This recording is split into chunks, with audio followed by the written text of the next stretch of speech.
Mereka berempat pergi ke lori kontena masing-masing dan membuka pintu kontena yang mempunyai seramai 16 orang lain yang bertopeng dan sedang memegang parang.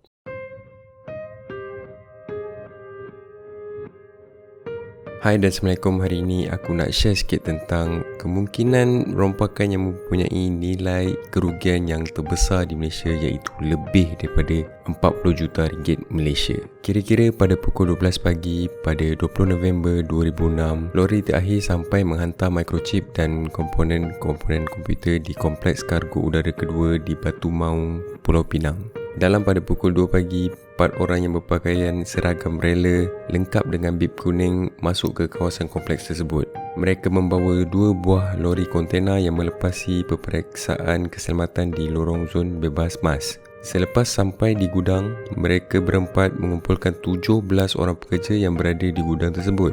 Dikatakan mereka berempat akan mengadakan ujian air kencing untuk memastikan pekerja-pekerja gudang tersebut tidak menggunakan barang yang terlarang. Tetapi ada pekerja yang tidak ingin mengikut arahan tersebut dan berasa pelik. Kenapa ada ujian air kencing dilakukan pada waktu itu? 4 orang ini tadi tidak berpuas hati dengan respons yang diberikan pekerja-pekerja gudang tersebut. Mereka berempat pergi ke lori kontena masing-masing dan membuka pintu kontena yang mempunyai seramai 16 orang lain yang bertopeng dan sedang memegang parang.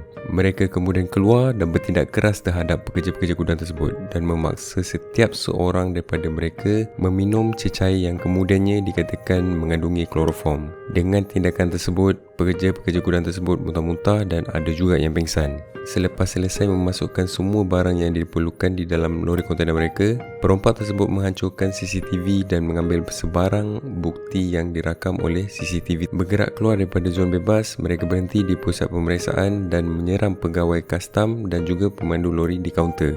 Mereka terus bergerak dan sebelum keluar dari kawasan tersebut, mereka berhenti lagi di pondok pengawal dan menghancurkan telefon di dalamnya.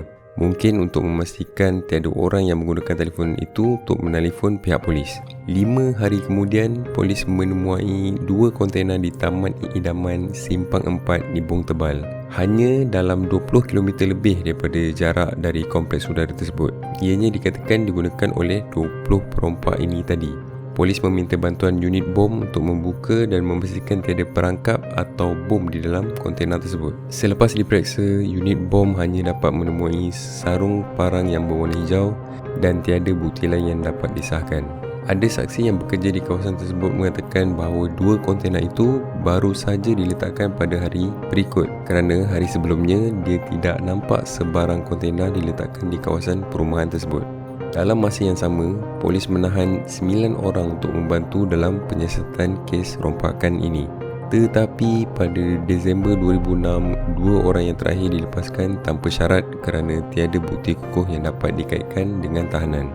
Selepas 2 tahun dan 30 orang tahanan yang ditahan untuk membantu siasatan, akhirnya 8 orang diambil tindakan. Walaupun mereka 8 juga tidak mempunyai bukti yang kukuh, tetapi mereka sendiri mengaku yang terlibat dalam kes rompakan tersebut. Polis menggunakan ordinan darurat untuk menahan mereka selama 2 tahun di Simpang Renggam. Okey, apa tu ordinan darurat? Ordinan ini membenarkan pihak polis untuk menahan penjenayah yang disyaki tanpa perbicaraan di balai polis selama 60 hari sehinggalah 2 tahun. Jika dalam jangka masa itu masih tidak dibebaskan, mereka akan dibuang daerah. Ordinan darurat ini telah pun dimasukkan pada tahun 2011. Jadi sampailah sekarang siasatan terhadap kes ini masih belum ditutup. Ada juga yang katakan ini adalah rompakan dari orang dalam sebab mempunyai perancangan yang sangat teliti. Semuanya berjalan lancar dari masuknya 2 lori kontena ke kawasan kargo itu sehinggalah dapat membuang segala jejak yang ada untuk melarikan diri. Contohnya, mereka tahu di mana CCTV di kawasan kargo itu berada dan merosakkan telefon dan macam-macam lagi lah. Jadi apa yang terjadi dengan microchip dan komponen-komponen komputer tersebut?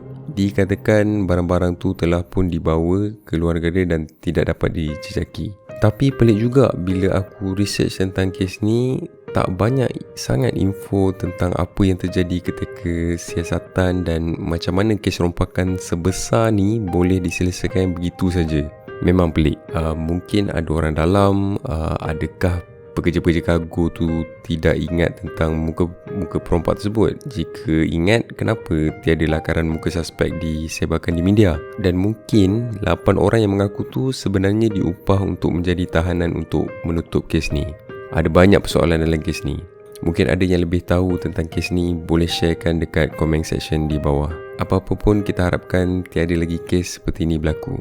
Okay, thank you so much for watching this. Again, kalau korang suka konten ni, korang boleh bagi like, share, komen dan juga subscribe channel ni. And see you in the next episode.